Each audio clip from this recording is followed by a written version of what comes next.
अरुण शर्मा साहब, आपसे इसलिए, एक तो आपके स्वास्थ्य मेरे ख्याल में अब ठीक होगा, बहुत दिनों बाद हैं, लेकिन थोड़े दुबले दिखाई दे रहे हैं। मैं ये चाहूंगा कि एक तो आप ज्यादा लंबा ना बोलें, क्योंकि स्वास्थ्य कारणों से आप हम लोगों की, जिसको बोलते हैं ना, मोहब्बत में आ तो जाते हैं, लेकिन it is not advisable to be excited. गुस्सा तो आने की बात है, जो जो देहरादून में हुआ है, लेकिन उन बच्चों का अभी 2 दिन पहले, कल भी है, इनफैक्ट आज मैं देख रहा, कल भी उनका कुछ एक कार्यक्रम था 31 को, वहां पे भी जाके फिर से यही सब हुआ है। और वो एक नहीं है, वो कहते ही रेशियल, वो लोगों के साथ भेदभाव है वहां पे। मैं पहली इस पे चीज कर रहा हूं, नॉर्थ ईस्ट के लोगों को, ये जो जो यहाँ के कुछ शोधे हैं, उनका ये मानना है कि ये, और उनको वो गाली के रूप में देते हैं, जैसे यहाँ पे गाली दी जाती है पाकिस्तानी, उस तरह से कहते हैं कि तुम चीन चले जाओ, तुम चीनी। मैं इसी बात से शुरू कर रहा हूं कि पहली चीज, वी आर सॉरी, और हम माफी मांगते हैं उन सारे, उस पूरे नॉर्थ ईस्ट के लोगों से जिनके साथ बर्ताव बुरा होता है। इसमें कहीं कोई ढकने पोछने, किसी पर्दे की जरूरत नहीं है। We we we specially the Hindi speaking, जो ये बेल्ट है, जो काउ बेल्ट बोली जाती है, we ill treat them. Arun Arun भाई, इसी से आपसे एक छोटी छोटी टिप्पणी हम लोग करेंगे आज। इसी से शुरुआत कर रहा हूं। भारत के कुछ लोगों को कि किसने सर्टिफिकेट दिया है कि आप उनको सर्टिफिकेट कहें कि आप भारतीय नहीं है, आप चीनी हैं, क्या पाकिस्तानी हैं, कि आप क्या है, बांग्लादेशी हैं, क्या क्या? अरुण भाई अनम्यूट कर लीजिएगा। अरुण भाई सर यहाँ से हो गया, हो गया, हो जी गया, हो गया, हो गया। जी जी सर, बात ये है, वैसे आज मेरा भी सेकंड स्पेल का पहला दिन है, और उन भी 2026 का भी आज पहला दिन है। तो रिवायत ये कहती है कि हम एक दूसरे को शुभकामनाएं दें। तो मैं शुभकामनाएं देता हूं इस बात की, आप सुरक्षित रहें, अपने विचारों को अपने मन में दबाएं नहीं, स्वतंत्र रहें। और जो विशेष तौर पर हमारे नॉर्थ ईस्ट के एक पत्रकार हैं जिन्होंने इस सेवन सिस्टर्स का नाम लिया 1972 में पहली बार, उनका नाम था ज्योति प्रसाद सैकिया। अब ये नाम किस लिए लिया? नाम लिया उन्होंने भारत की अंतर संबद्धता और विविधता को उजागर किया जा सके। तो ये कैसी विविधता है जो अपने आप में एक व्यक्ति विशेष के चेहरे की बनावट पर आधारित हो जाती है। अब मैं पंजाबी हूं, बिल्कुल जरूरी बात है, मेरा चेहरा चौड़ा होना चाहिए, मेरा माथा ऊंचा होना चाहिए। तो ये सब बातें जो हैं, ये मनमोहक दृश्य जो उपस्थित करती हैं। आप कभी सेवन सिस्टर्स जाएं तो आपको वहां पर जनजातीय परंपराओं का और समृद्ध परिस्थितिक जो तंत्र है वहां का, जैसे वहां के डांस हैं, कच्चीपुड़ी है, बहुत सारी चीजें हैं जो उन पर मन जो है मोह लेते हैं।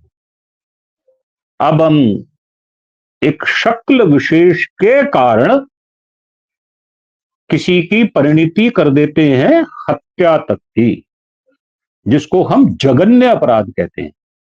वैसे भी अगर कोई 6 लोग एक व्यक्ति को एक एक थप्पड़ भी मारें तो मुझे लगता नहीं है कि वो व्यक्ति कोई जवाब दे पाएगा या नहीं दे पाएगा। अब ये हमको बांटा उन्होंने हिंदू मुसलमान में, फिर अभी आपने उदाहरण दिया 25 दिसंबर को हिंदू ईसाई में, फिर ये बांट देते हैं खालिस्तान में हिंदू पंजाबी को। मुझे बड़ी तकलीफ होती है। और ये पता नहीं किन किन कटोरों में हमको डाल देते हैं।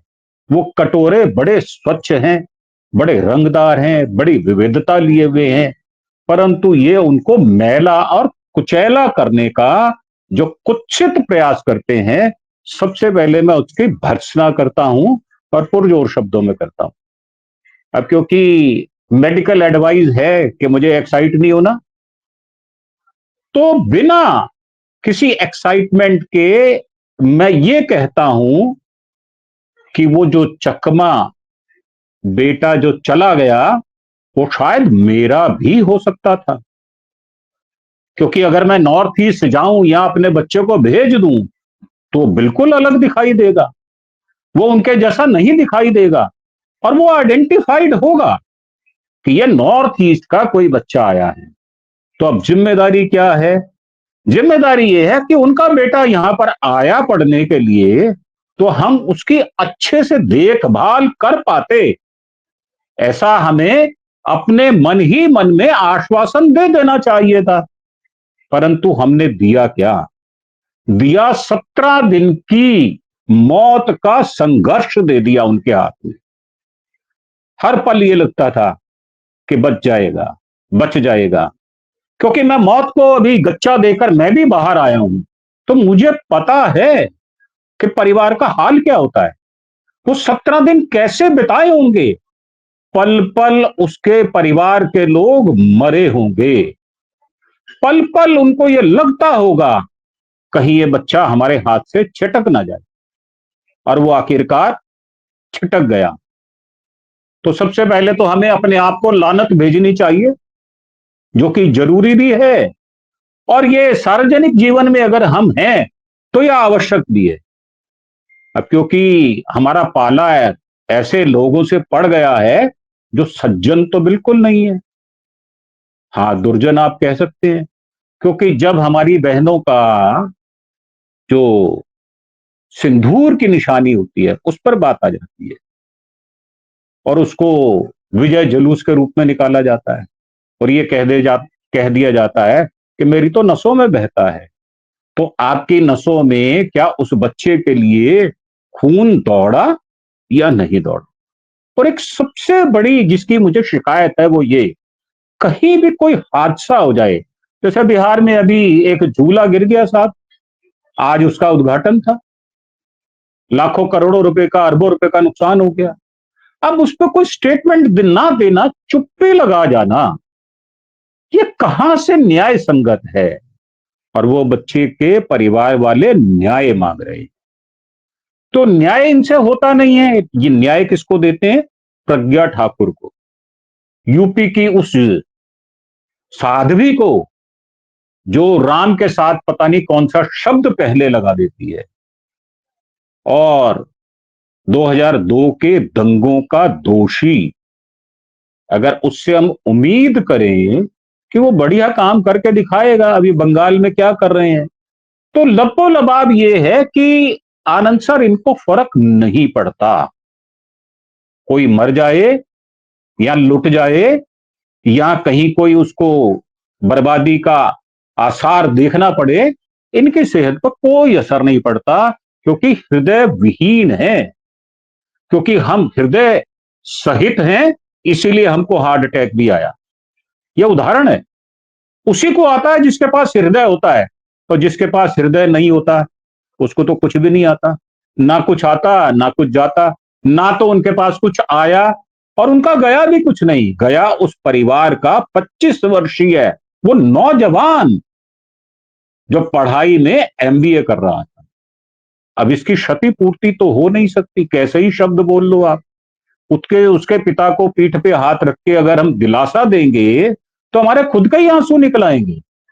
तो इनसे उम्मीद करना, मुझे लगता है, मैं आपके शो में हर बार कहता रहा हूं कि इनसे निचले स्तरों की उम्मीद आप कर सकते हो, क्योंकि हर निचले स्तर को, जैसे ओलंपिक के रिकॉर्ड टूटते हैं, एक ओलंपिक का अमेरिका का दौड़ने वाला था, उसने 21 गोल्ड मेडल जीते थे, ये अपने ही रिकॉर्ड तोड़ रहे हैं, और पता नहीं कितने 2100 तोड़ चुके इन 11 वर्षों और 8 महीनों में।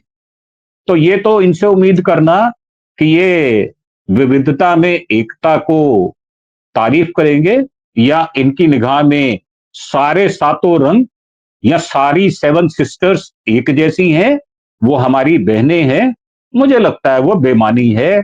और ये बहस जरूर जो है सार्थक है, क्योंकि हमें ऐसी बातों पर चर्चा करना, ये हमारी नैतिकता अभी मरी नहीं है, हम हाड़ मास के आदमी हैं, और इमोशनल टच भी है, क्योंकि हमारे भी बच्चे वैसे ही हैं। जैसे उनके बच्चे हैं।